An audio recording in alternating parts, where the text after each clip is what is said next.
Hi, I'm Sebastian. I'm product manager with Arturia. I'm here today to talk about the MiniBrute 2 keyboard version. In the next video, we will talk about the MiniBrute 2 sequencer version.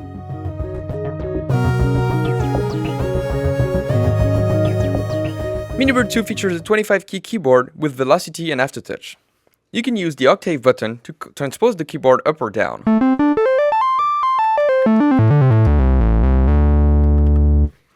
The pitch bend range defines the amount of effect of the pitch bend wheel, from 1 semitone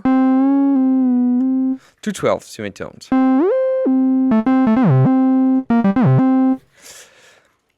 The velocity is routed to the metallizer amount by default.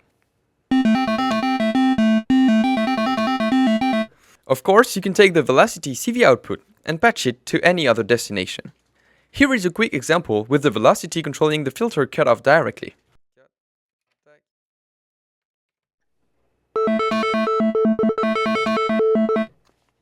And here's another example with the velocity controlling the amount of ADSR envelope on the filter.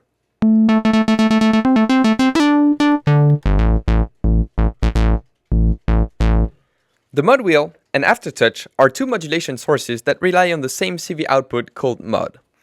So you must first choose which one you wish to use with the mod source selector found here, either wheel or aftertouch. Now there are two ways to use this mod signal. First, as with velocity, I can take the mod CV output signal and patch it using the patch bay. Note that the mod signal is routed to the input of the attenuator 2, himself routed to the cutoff frequency of the filter. So simply by raising attenuator 2, I can use the mod source on the filter. Wheel or aftertouch. The second way to use the mod signal is to set the mod destination to LFO1 vibrato. This will add an amount of vibrato at the keyboard CV output, and as a consequence, it will generate a vibrato on both VCOs.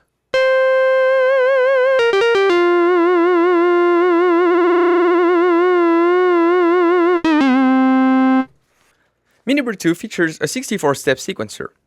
There are 8 sequences memories to choose from using the sec knob found here.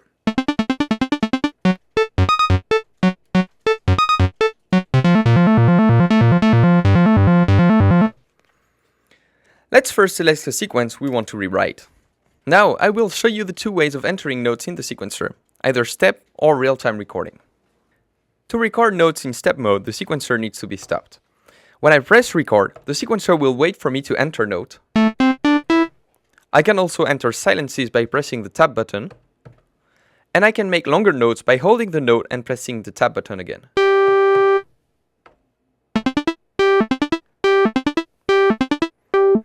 The previous sequence that was stored in the memory will be cleared and replaced by the new one I just entered. I can enter up to 64 notes.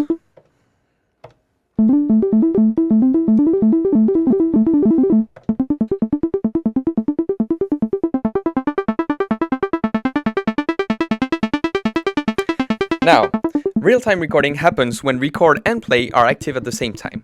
The sequencer will overwrite the note content when new notes or silences are entered.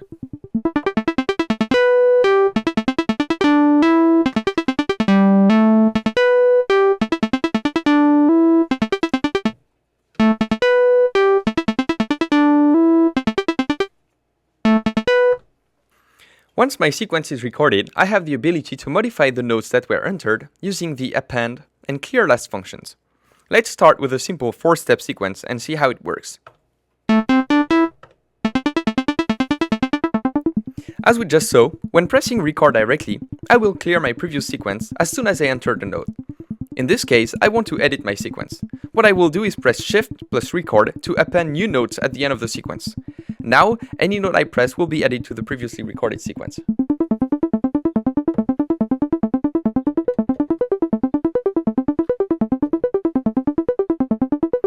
I can add as many notes as I want.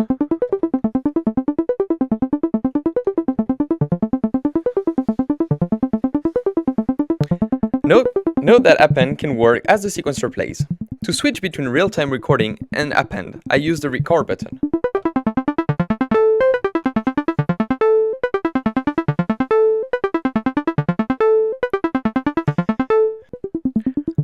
The clear last function removes the last note that was entered in the sequence. This is a good way to correct a mistake in your sequence, but it can also be used creatively.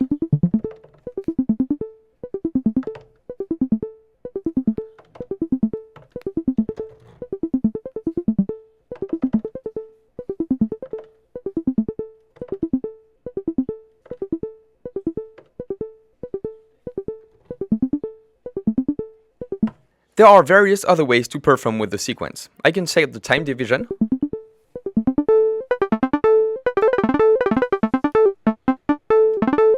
even triplets.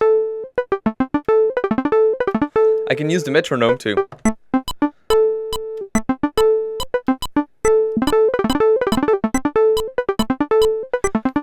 The sequence will remain in sync when I switch time divisions. I also have control on the gate time by holding Shift and pressing one of the first keys of the keyboard.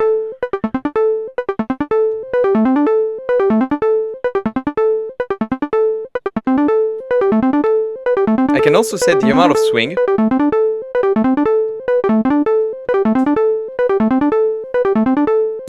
I can also choose what the keyboard does while the sequencer is playing. Either it will transpose the sequence, or it will let me play on top of it. To do that, I hold Shift and select one of the two octave buttons, left one for transpose, right one for keyboard play.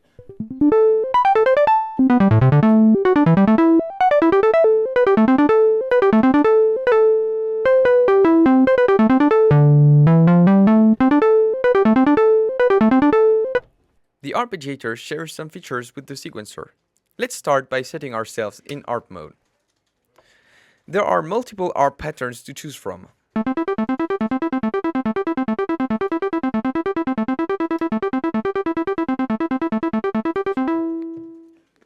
I still have control on the time division, gate length and swing, and I can also hold the arpeggiator by pressing Shift and tap. Now any note I will enter will be head and arpeggiated until I press a new group of notes.